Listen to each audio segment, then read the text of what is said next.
Em nome do Centro Espírita Allan Kardec de Campinas, dou boas-vindas a todos e que o Mestre Jesus esteja conosco em nossos estudos de hoje. Antes de começarmos, gostaria de convidar a todos que nos assistem para uma prece inicial. Querido Mestre Jesus, pedimos as suas bênçãos e a sua proteção em nossos estudos de hoje, que possamos assimilar e colocar em nossa prática diária os seus ensinamentos, de forma a nos tornarmos pessoas a cada dia melhores. Permaneça conosco, hoje e sempre. Graças a Deus. Uma pesquisa realizada pelo renomado MIT dos Estados Unidos concluiu o seguinte: notícias falsas, as chamadas fake news, espalham-se pelas redes sociais de forma rápida, mais fácil e mais ampla do que as notícias reais. E o motor da mentira são as pessoas que, levadas por sentimentos de surpresa, repulso ou medo, compartilham essas fake news de forma abundante. Como consequência, acaba por restabelecer-se na sociedade um ambiente de crescente desconfiança, insegurança e medo, onde se proliferam os conflitos, a intolerância em todas as suas formas e com tantas consequências lamentáveis para a vida social, especialmente agravadas nos momentos de crise. Abalam-se assim as relações entre os indivíduos, que passam muitas vezes a enxergar seu semelhante como um inimigo em potencial.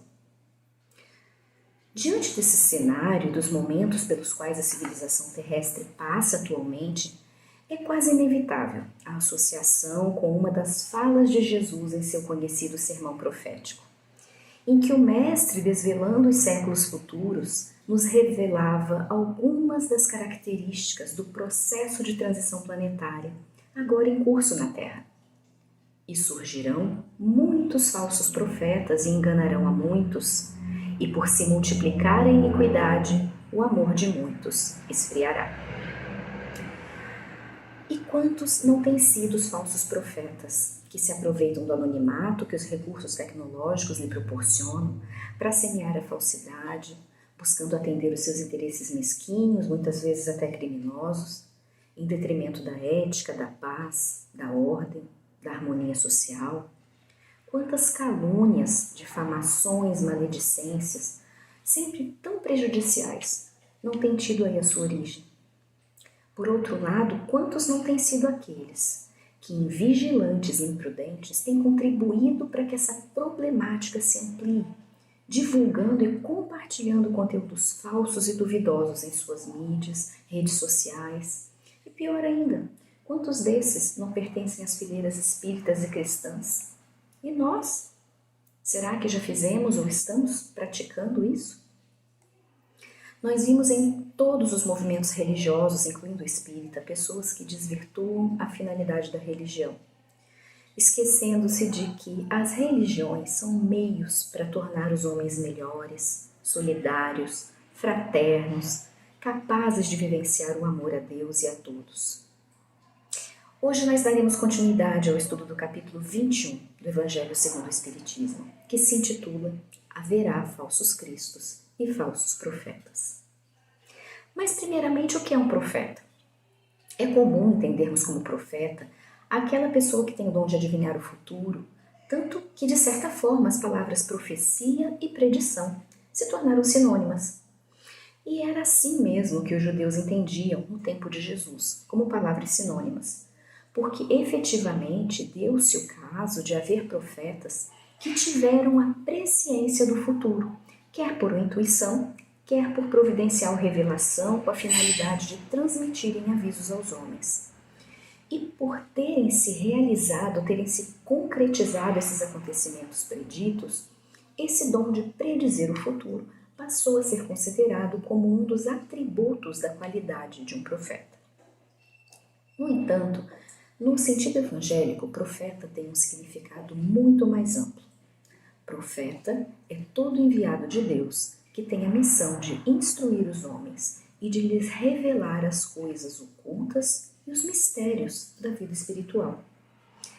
E esses missionários de Deus, os verdadeiros profetas, desempenham a missão a que foram chamados pela força interior que possuem, pelo poder oculto que os inspira, que os impulsiona.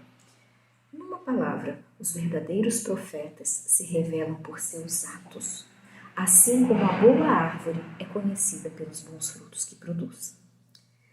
No Evangelho segundo o Espiritismo, o Espírito Luiz, em Bordeaux, em 1861, nos orienta nesse reconhecimento dos bons e dos maus profetas. Ele diz assim: são as obras que deveis examinar. Se os que se dizem investidos de poder divino revelam sinais de uma missão de natureza elevada, isso é, se possuem no mais alto grau as virtudes cristãs e eternas da caridade, do amor, da indulgência, da bondade que concilia os corações, e se em apoio das palavras apresentam os atos, podereis então dizer: estes são realmente enviados de Deus. Levantar-se-ão falsos cristos e falsos profetas, que farão grandes prodígios e coisas de espantar, a ponto de seduzirem os próprios escolhidos. Na concepção teológica, os prodígios ou os milagres são fenômenos excepcionais, fora das leis da natureza.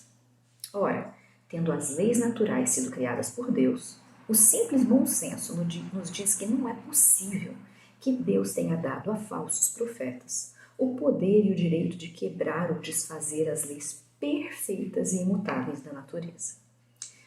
Mas então, o que Jesus quis dizer com falsos profetas realizarão prodígios, ou seja, milagres, que poderão enganar os próprios escolhidos? Observemos que nós, humanos, atribuímos para todo fenômeno cuja causa nós desconhecemos o status de sobrenatural, de milagroso.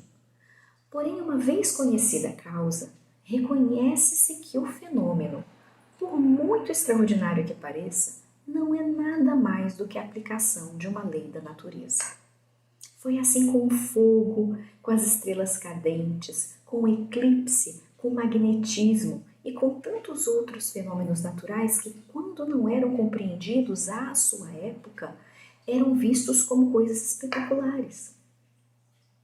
Assim, a lista daquilo que chamamos sobrenaturais tende a diminuir à medida que a ciência avança e desvenda os mistérios que regem as leis do universo. Porém, em todos os tempos, houve homens que exploraram em proveito de suas ambições, de seus interesses e do seu anseio de dominação, certos conhecimentos ou até certas faculdades orgânicas que possuíam, a fim de alcançarem prestígio ou se fazerem passar por seres em missão divina. Já na época de Moisés, os charlatães e os exaltados abusavam do dom de profecia, exploravam. Eram os falsos cristos e falsos profetas que abusavam da fé simples e quase cega do povo, fazendo predições, leitura de mãos, tudo por dinheiro. Muito generalizada se achava essa espécie de fraude, essa espécie de prática entre a nação judia, e é fácil de compreender que o pobre povo da época, em sua ignorância, não tinha nenhuma possibilidade de distinguir os bons dos maus, sendo sempre mais ou menos ludibriados pelos falsos profetas, que não passavam de impostores e muitas vezes fanáticos religiosos. Eles diziam muitas vezes que suas predições advinham de sonhos divinos, que era um dos meios que eles empregavam para explorar a confiança do povo. E a multidão, sempre crédula, não pensava em lhes contestar a veracidade desses sonhos ou dessas visões. As pessoas pensavam que eles tinham um dom divino e que eram enviados de Deus, e sempre os convidavam a falar, sendo assim constantemente enganados. Esses falsos profetas eram muitos no início dos tempos, mas à medida que o conhecimento geral da humanidade foi se ampliando, estaremos mais aptos a diferenciar os bons dos maus, o falso do verdadeiro. João Apóstolo nos deixou a seguinte mensagem: não acrediteis em todo espírito, experimentai se os espíritos são de Deus, porque entre os invisíveis também há os que se comprazem em iludir, se lhes depara a ocasião. Os iludidos são, está-se a ver, os médiuns desprecavidos. Aí se encontra, e fora de toda dúvida, um dos maiores escolhos em que muitos funestamente esbarram, principalmente se são novatos no espiritismo. E lhes é isso uma prova de que só com muita prudência podem triunfar. Aprendei, pois, antes de tudo, a distinguir os bons e os maus espíritos, para que por vossa vez não vos torneis falsos profetas. João Apóstolo traz uma mensagem para os médiuns. Vamos esclarecer aqui que os fenômenos espíritas mediúnicos, os fenômenos espíritas de comunicação e intercâmbio espiritual, também nada têm a ver com milagres. Do mesmo modo que a física, a química, a astronomia revelaram as leis do mundo material, o Espiritismo nos ensina que também há leis naturais que regem as relações do mundo corpóreo, do mundo material, com o mundo espiritual. Nada havendo de mágico ou de místico no intercâmbio com os espíritos desencarnados.